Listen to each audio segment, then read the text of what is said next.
हाँ जी, first year अब हम लोगों ने इस प्लाज़्मा मेम्ब्रेन के देखने हैं कुछ डिफरेंट फंक्शंस। प्लाज़्मा मेम्ब्रेन जो है वो ट्रांसपोर्ट में बड़ा कामकारी होती है। ट्रांसपोर्ट ऑफ मटेरियल जो है वो एक बड़ा इसका वाइटल रोल है।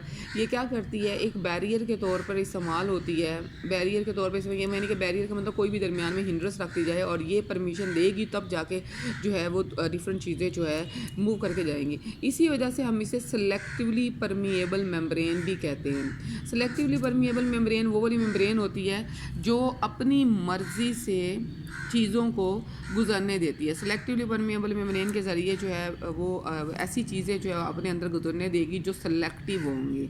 सेलेक्टिव चीज़ों के अलावा वो अपने अंदर से गुजरने नहीं देगी। इसको सेलेक्टिवली परमिएबल मेम्ब्रेन भी कहते हैं और डिफरेंशियली परमिएबल मेम्ब्रेन कहती हैं।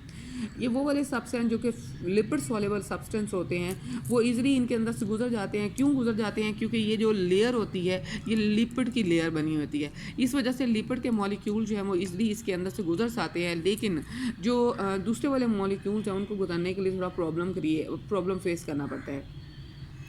अब इसके साथ साथ ये ट्रांसपोर्ट ऑफ मटेरियल भी करती है और रेगुलेशन ऑफ मटेरियल का काम भी करती है। रेगुलेशन ऑफ मटेरियल का काम भी करेगी और उसके साथ साथ ये आइंस और को भी मेंटेन करती है डेफिनेट ग्रेडियंट के तौर पर। बहुत सारे छोटे जो गैस मॉलिक्यूल्स हैं, वाटर है, ग्लूकोज है, ये न्यूट्रल मॉलिक्यूल्स होते हैं। इस वजह से ये भी इसकी जो मेम्ब्रेन है इस मेम्ब्रेन में से ईज़िली जो है वो गुजर जाते हैं। लेकिन जो चार्ज पार्टिकल्स होते हैं, बड़े पार्टिकल्स हैं, वो जो है वो काफ़ी मुश्किल से गुजर सकते हैं।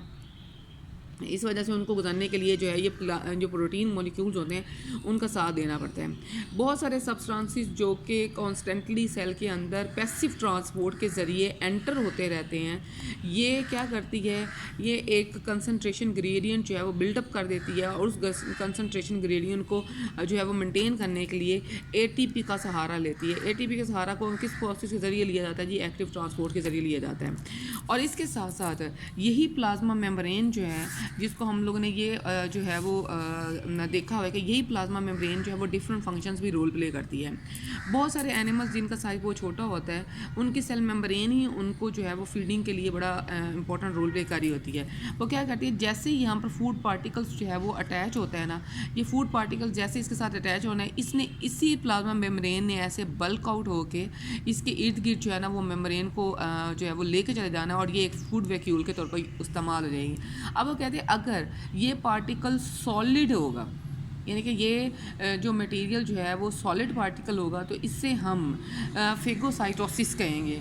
और अगर यही जो पार्टिकल है ये food particle liquid in nature होगा तो हम इसे पिनोसाइटोसिस कहते हैं। और इस पूरे प्रोसेस को जिसके ज़रिए प्लाज्मा मेम्ब्रेन ये खाने का काम करते हैं इसे हम एंडोसाइटोसिस कह देते हैं।